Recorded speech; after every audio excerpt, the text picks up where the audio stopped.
మూడుముళ్ళ బంధం episode 694. Hello friends, story ఎలా ఉందో తప్పకుండా కామెంట్ చేయండి. వీడియో లైక్ చేయడం మాత్రం మర్చిపోకండి.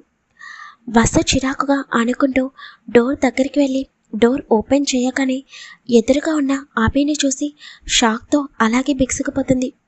హలో వస్తారా అని అభి చిన్నగా నవ్వుతూ అంటుంటే వసుకి మాత్రం తన కాళ్ళ కింద భూమి కంపించినట్టు అనిపిస్తుంటే భయంతో 2 అడుగులు వెనక్కి వేస్తుంది. ఇంతలో ఎవరు వసు అని వినిపించిన వాయిస్కి వసు వెనక్కి తిరిగి చూడగానే విరాస్ రూమ్లో నుండి బయటకి రావడం చూసి పరుగున వెళ్ళి విరాస్ని హగ్ చేసుకుని గట్టిగా కళ్ళు మూసుకుని విజ్జు అని అంటుంటే వసు ఎందుకు సడన్గా భయపడిందో అర్థం కాక వసు కూల్ అని విరాస్ వసు చుట్టూ చేతులు వేసి ఎదురుగా చూసేసరికి మెయిన్ డోర్ బయట ఉన్న అభిని చూడగానే విరాస్ కళ్ళు కోపంతో ఎరిపెక్కుతాయి. వసు విరాస్ని హక్ చేసుకోగానే అభి పిడికిలి గట్టిగా బిగుసుకుంటుంది. నేను నీ చేతిని టచ్ చేస్తేనే చంపేస్తాను అని బెదిరించావు. వాడిని అని గట్టిగా కళ్ళు మూసుకుని ఆ రోజు మా ఫాదర్కి హార్ట్ స్ట్రోక్ రాకపోతే ఈ పాటికి నీ జీవితం నా కాళ్ళ కింద ఉండేది అని మనసులో కోపంగా అనుకుంటూ పైకి మాత్రం నార్మల్గా ఉండడానికి ప్రయత్నిస్తాడు అభి.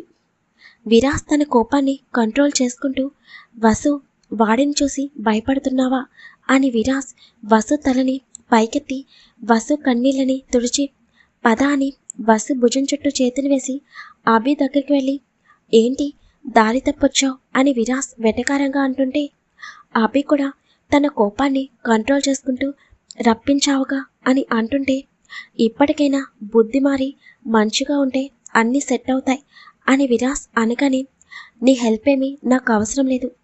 ఒక్క రోజులో నా సామ్రాజ్యం కూల్చేశారు, మర్చిపోను అని అభి కోపంగా అనగానే ఇంకా తలపొగరు తగ్గలేదుగా అని విరాస్ అంటుంటే తగ్గదు, నేను నా అనుకుంటే ఎంత దూరమైనా వెళ్తాను. నువ్వెంటే ఏంటో చూపించావు, ఇంకా నేనేంటో త్వరలో చూద్దు గాని అని అభి అంటుంటే అలాగే కలలు కను అని విరాస్ అంటాడు. వీళ్ళిద్దరూ ఏం మాట్లాడుకుంటున్నారో వసుకి అర్థం కాదు. అభి సామ్రాజ్యం కూల్చడం ఏంటి, అసలు విజ్జు ఏం చేశాడో, ఈ అభి ఏంటి ఇలా మాట్లాడుతున్నాడు అని వసు మనసులో అనుకుంటూ ఉంటుంది. మాటల తర్వాత ఎందుకొచ్చావు నా ఇంటికి అని విరాస్ కావాలని అనగానే నీరస్ అని అభి అనగానే నీరస్ అనే వ్యక్తి వసు వాళ్ళ ఫాదర్ని తీసుకుని అభి దగ్గరికి వస్తాడు. వసు ధర్మేంద్రని చూడగానే నాన్న అని పరుగున ధర్మేంద్ర దగ్గరికి వెళ్ళి ధర్మేంద్ర ఫేసుని తడుముతూ నాన్న మీరు బాగానే ఉన్నారు కదా అని వసు ఏడుస్తూ అడుగుతుంటే ధర్మేంద్ర చిన్నగా నవ్వుతూ నా చిట్టి తల్లిని చూశాను కదా, ఇంకా చాలా బాగుంటాను అని ధర్మేంద్ర ఓపిక లేక చిన్నగా మాట్లాడుతుంటే నాన్న ఏమైంది, ఎందుకిలా అయిపోయారు నాన్న అని వసు అడగగానే విరాస్ వసు దగ్గరికి వచ్చి వసు ఏడవకు, మావయ్యకి ఏమీ కాలేదు, కొన్ని రాబందుల బందీ వలన ఫుడ్ లేక కొంచెం వీక్గా ఉన్నారు, టెన్షన్ పడకు అని చెప్పి ముందు మావయ్యని లోపలికి తీసుకుని వెళ్ళు అని అనగానే వసు ధర్మేంద్రని లోపలికి తీసుకుని వెళ్తుంది.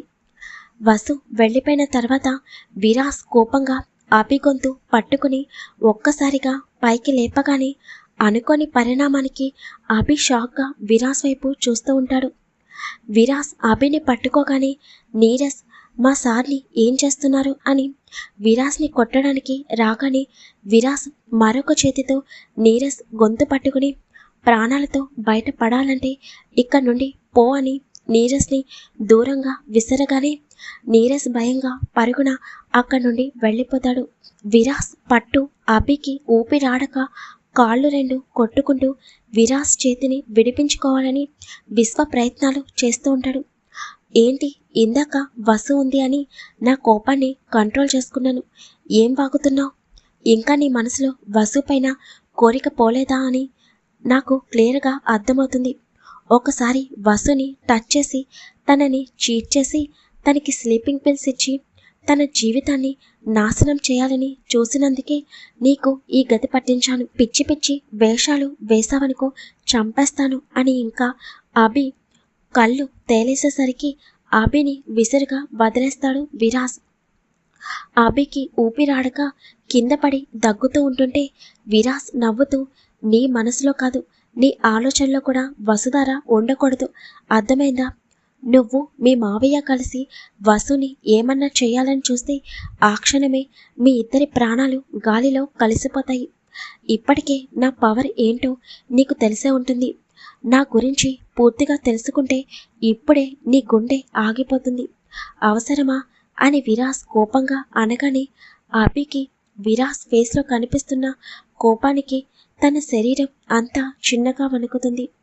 విరాస్ తన 2 కాళ్లపై బెండయ్యి అభికి ఎదురుగా కూర్చుని అభి నుదుటికి పట్టిన చెమటని తన ఫింగర్తో తుడుస్తూ, నాతో నీకు అవసరమా చెప్పు? బుద్ధిగా ఉంటానని చెప్పు. నీ 2 కంపెనీస్ మళ్ళీ నార్మల్ స్టేజ్కి తీసుకొస్తాను.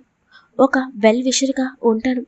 లేదు, నాతో శత్రుత్వం కావాలని అనుకుంటే నీ చావుని నువ్వే కొని తెచ్చుకున్నట్టు చెప్పు అని విరాస్ అంటుంటే అభి దగ్గుతూ, నీ సహాయం నాకేమీ వద్దు. నా 2 కంపెనీస్ని స్పాయిల్ చేశావు. నా బ్యాంక్ బ్యాలెన్స్ 0 చేశావు.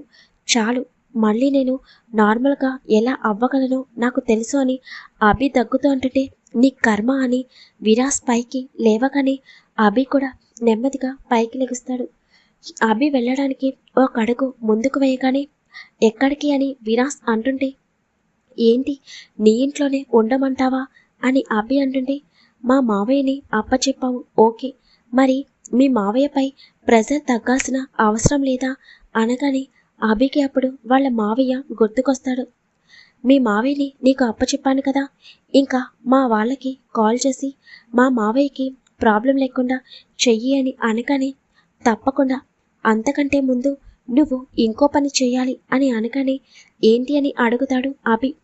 నా వసుని టార్చర్ చేసి తన హెల్త్ అప్సెట్ అయ్యే వరకు తీసుకుని వెళ్ళి నందుకు నా వసు కాళ్ళని పట్టుకుని క్షమించమని అడుగు అని విరాస్ కోపంగా అంటుంటే, వాట్, నేను వసు కాళ్ళని పట్టుకుని క్షమించమని అడగాల? నెవర్ అని అభి కోపంగా అంటుంటే, అయితే మీ మావయ్య ప్రాబ్లం ఎప్పటికీ క్లియర్ అవ్వదు అని విరాస్ కూడా కోపంగా అంటాడు.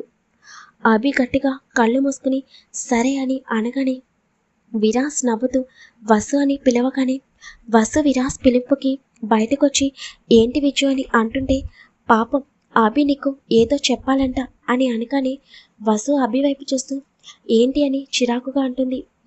ఎంత పొగరు, వాడున్నాడని నాతో ఎలా మాట్లాడుతుందో అని అభి మనసులో అనుకుంటూ, వాడున్నప్పుడేంటి, వాడు లేనప్పుడు కూడా నాతో ఇంతకంటే ఎక్కువగానే బిహేవ్ చేసింది.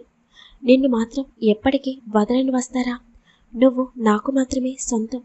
ఒక్కసారి నా అని అనుకుంటే, నా అనుకున్నది నాకు దక్కపోతే వాళ్ళ ప్రాణాలైనా తీస్తాను, లేకపోతే నా ప్రాణాలైనా తీసుకుంటాను.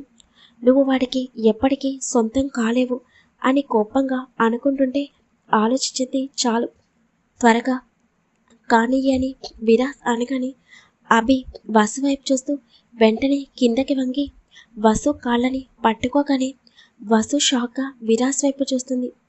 నన్ను క్షమించి వస్తారా? నీ విషయంలో చాలా తప్పుగా ప్రవర్తించాను.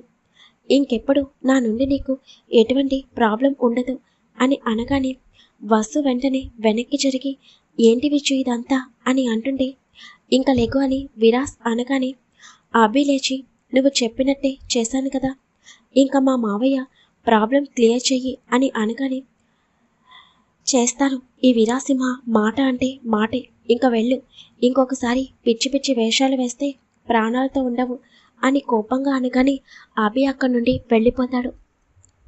వసు విరాస్ వైపు షాక్గా చూస్తూ, అసలు వాడిని ఏం చేసావు విజ్జు? ఏకంగా వాడు నా కాళ్ళు పట్టుకున్నాడు, నేను అస్సలు ఊహించలేదు అని అనగానే విరాస్ చిన్నగా నవ్వుతూ, నీ జోలికి ఎవరొచ్చినా వాళ్ళకి ఇదే గతి పడుతుంది, ఇంకా అవన్నీ ఆలోచించుకు, ఏదో ఒకటి చేశాను, నేను చెప్పినట్టు మావయ్య నీ దగ్గరికి సేఫ్గా వచ్చారు, హ్యాపీ కదా అని అనగానే వసు విరాస్ని హక్ చేసుకుని, డబుల్ హ్యాపీ నా విజ్జు ఏదైనా చేయగలడు, ఎంతైనా డాన్ కదా, నేను ఈ డాన్కి కాబోయే భార్యని అని వసు చిన్నగా నవ్వుతూ అంటుంటే విరాస్ వసు వైపు ఆశ్చర్యంగా చూస్తూ, నీకు నేను డాన్ అని తెలిసినా ఏమీ అనిపించడం లేదా అని అంటుంటే, ఏమనిపించాలి, నా విజ్జు బంగారం, ఇంకా నేను ఒక మాఫియాడానికి భార్యని కాబోతున్నాను, ఇంకా చాలా హ్యాపీగా ఉంది అని వసు విరాస్ బుగ్గన ముద్దు పెట్టుకుని నవ్వుకుంటూ లోపలికి వెళ్ళిపోతుంది. వామ్మో, నైటు తాగిన మైకంలో ఏదో మాట్లాడింది అని అనుకున్నాను, కానీ ఈ వసు ఏంటి ఇంత షాక్ ఇచ్చింది అని విరాస్ అయోమయంగా అనుకుంటాడు. ఇంకా అభి ఇప్పుడప్పుడే కనిపించడు. వసు, విరాస్, విక్రమ్, వైష్ణవి వీళ్ళ ఎపిసోడ్స్ మాత్రమే వస్తాయి.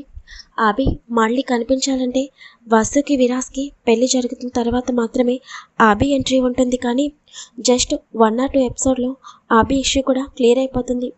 వన్స్ వసు విరాస్కి అలాగే వైష్ణవి విక్రమ్కి మ్యారేజ్ జరిగిన తర్వాత ఇంకా మూడుముళ్ళ బంధం స్టోరీ కూడా క్లోజ్ అయిపోతుంది.